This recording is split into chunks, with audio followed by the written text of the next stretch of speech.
Shri Krishna. Good morning. કેમ છો બધા? મજામાં?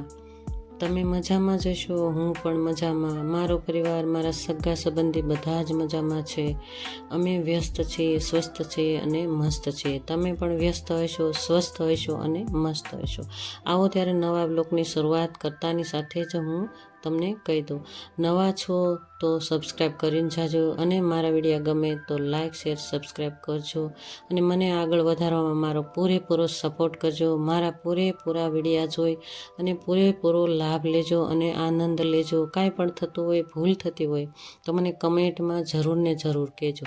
ચાલો ત્યારે બ્રહ્મ મુહૂર્તથી જ મારી શરૂઆત થઈ જ ગઈ હતી પોઝિટિવ વાતાવરણની અંદર.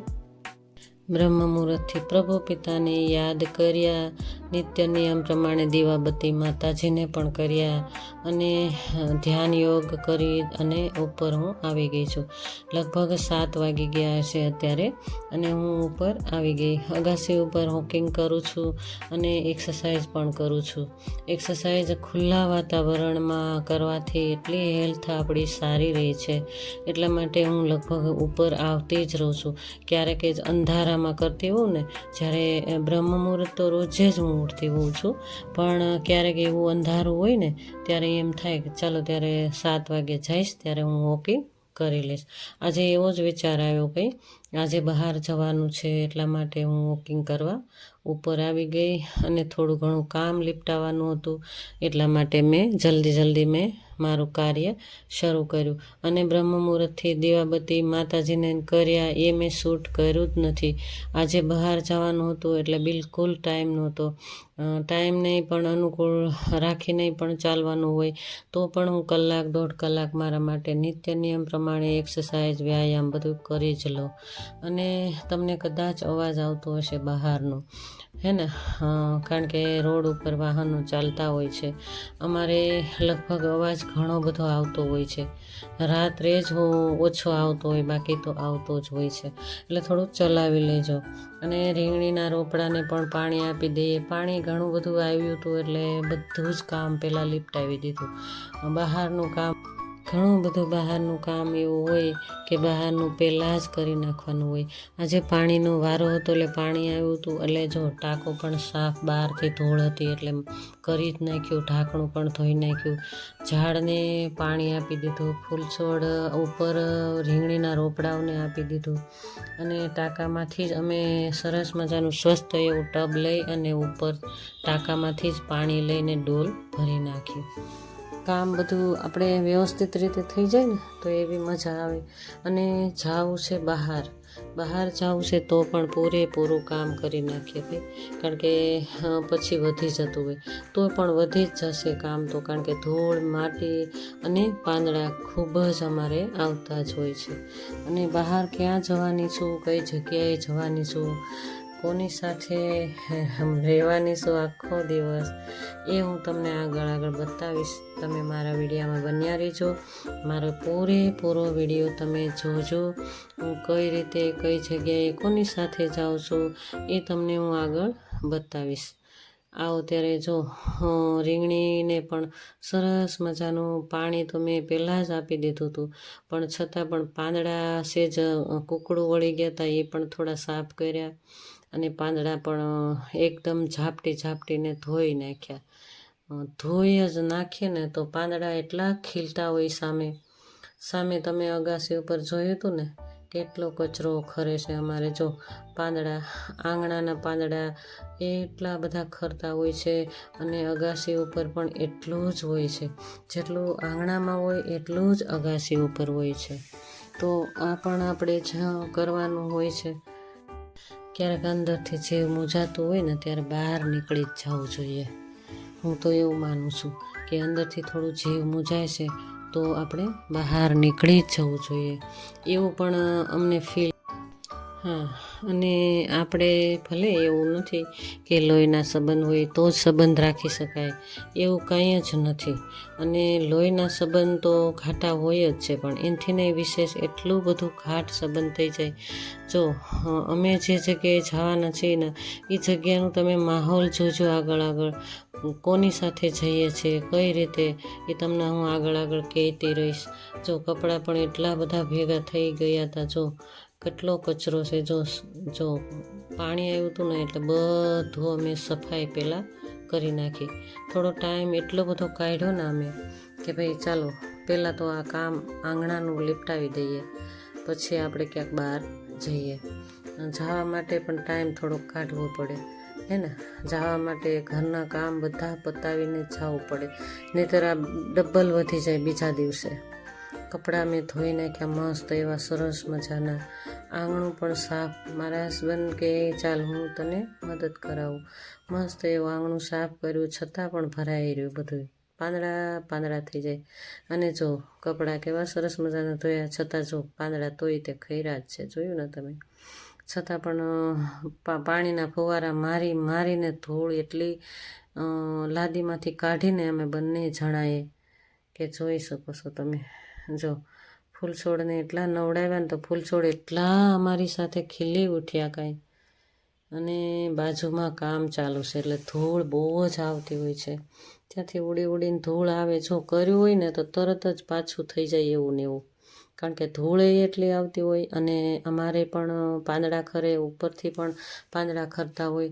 જો ચકલાનું કુંડું પણ એટલું સાફ કરી અને છલકાવી દીધું, કારણ કે ચકલાઓને નાહવું હોય ને તો એટલી મજા આવે. સરસ મજાનું આંગણું સાફ કર્યું અને આ પ્લાન્ટના ઝાડ ફૂલછોડ પણ ધોઈ નાખ્યા સરસ મજાનું. ચાલો ત્યારે આવી ગઈ છું હું કિચનમાં. બટેટા અને વટાણા બોઇલ થવા મૂકી દીધા અને બટેટા પૌવા કરવા છે આજે. તો બહાર જવું હળવું ખાઈએ ને તો થોડી મજા આવે. આજે કુકિંગમાં તો મેં કાંઈ જ નથી કર્યું. બટેટા પૌવા અને જો આદુ, મરચાં અને એક કેપ્સિકમ અડધું હતું એ પણ સમારીને નાખી દીધું. સરસ મજાના બટેટા પૌવાનો વઘાર મૂકી દીધો અને નાસ્તો કરી અને જઈશું. અને ચા તો અમે લેતા જ નથી. તમને ઘણીવાર હું કહેતી જ હોઉં છું કે ચા ભાખરી એવું તો અમે કાંઈ લેતા જ નથી સવારમાં. જો મસ્ત એવા બટેટા પૌવા સરસ મજાના તૈયાર કરી નાખ્યા. અને નાસ્તો હળકો ફૂલકો કરીને જઈએ ને તો સારું લાગે થોડું એમ, એવો વિચાર અમે કર્યો કે ચાલો ત્યારે નાસ્તો કરીને જ જઈએ. અને ઘણીવાર તો એવું લાગે ને તો અમે કાંઈ લેતા જ ન હોય, ફ્રૂટ લેતા હોય અથવા ડ્રાયફ્રૂટ લેતા હોઈએ, અથવા તો નાસ્તામાં તો અમે હલકું ફૂલકું જ લેતા હોઈએ. પણ જ્યારે ઈચ્છા થાય ને ક્યારેક તો એમ થાય બટેટા પૌવા કરી નાખીએ. બરાબર ને? હા, તમે શું કહેવા માગો છો એ મને કમેન્ટમાં કહેજો. ચાલો ત્યારે જો વટાણા, બટેટા, કેપ્સિકમ અને સહેજ તીખું મરચું અને સહેજ હળદર, મીઠું, મરચું અને સહેજ નાખી અને પૌવા છૂટા વેરી દેવાના મસ્ત એવા. એટલે સરસ મજાના મસ્ત સ્વાદિષ્ટ પૌવા બટેટા તૈયાર. અને ઝાઝી બધી કોથમીર નાખી અને મસ્ત એવું તૈયાર. જો 2 ડીશ 2 માણાને તૈયાર થઈ ગઈ. ચાલો ત્યારે બહાર નીકળી જ ગયા અમે ઘરની. અને ખુલ્લું વાતાવરણ, વાડી વિસ્તાર વાતાવરણ હોય ને તો આપણી હેલ્થમાં પણ ફેર પડી જાય.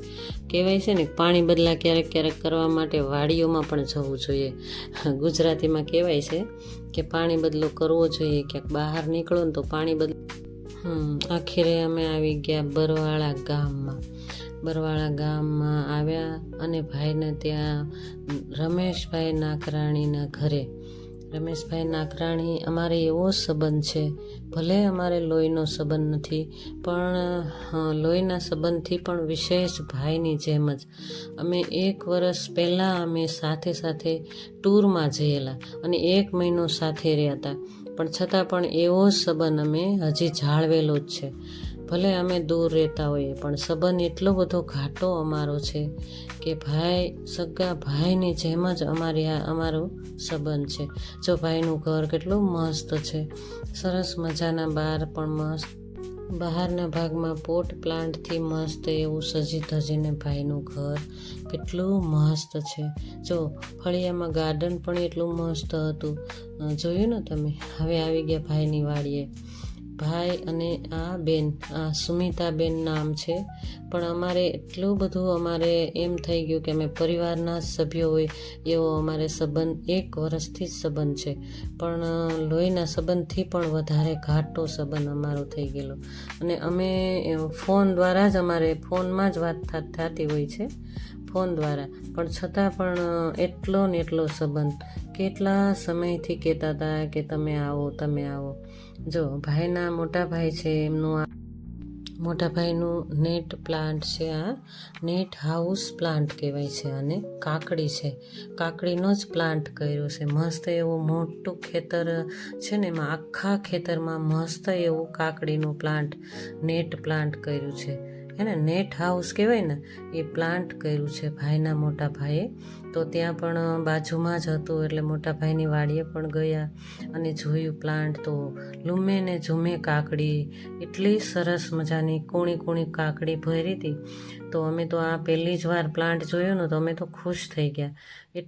ગમે ત્યારે ગમે તે વાડી પ્લાન્ટમાં આવે ને, કોઈ પણ વાડી હોય ત્યાં આવે ને, એટલે એટલું ખુલ્લું વાતાવરણ મળે. આપણે આવી આપણા સગાઓની વાડી હોય કે આપણા મિત્ર સર્કલની વાડી હોય તો ક્યારેક જવું જોઈએ ભાઈ. એટલી મજા આવે અને એટલો શાંતિનો અનુભવ થાય અને એટલી હવા શુદ્ધ મળે આપણને. અને ભાઈએ તો અમારા માટે કાકડી લઈ જ લીધી, જો કૂણી મસ્ત એવી. ચાલો ત્યારે ભાઈ પણ મોટા ભાઈની વાડી છે, છતાં પણ મોટા ભાઈને પૂછીને જ લીધી કે ભાઈ મહેમાન માટે મારે કાકડી લઈ જાવી છે. બોલો, એટલું મસ્ત પોતાના જ ભાઈની વાડી છે, છતાં પણ પૂછીને જ લીધું. અને આગળ તમને હું બતાવીશ. જો આ ટેટી પણ સુમિતાબેન કે ના 5 કિલો ટેટી પણ તમે લેતા જાઓ. હવે આવી ગયા અમે ઘરે. આ મારા વિડીયો તમને ગમે તો લાઈક, શેર, સબસ્ક્રાઈબ કરજો અને મારી ચેનલને આગળ વધારવામાં સપોર્ટ કરજો. નવા છો તો એક સબસ્ક્રાઈબ કરીને જ જાજો.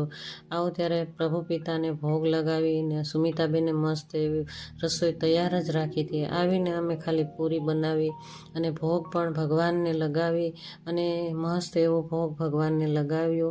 અને સરસ મજાનું મંદિર ભાઈના ઘરે છે ને, તો અમે તો ખુશ થઈ ગયા. સરસ ભોગ લગાવીને સુમિતાબેને મસ્ત એવો ભોગ ભગવાનને લગાવી દીધો. પાણી, દાળ, ભાત, શાક, પૂરી અને રસ પણ ભગવાનને ધરાવી દીધું. સૌથી પહેલાં ભગવાને ખાધું અને બધું જ પ્રસાદ રૂપે બધા જ વાસણમાં ઠલવી દીધું સુમિતાબેને. મસ્ત એવા પ્રભુ છે. જો ગણપતિ બાપા પણ બિરાજમાન છે. પ્રભુનું મસ્ત એવું મંદિર જોઈને પોઝિટિવ બની ગયા અમે તો.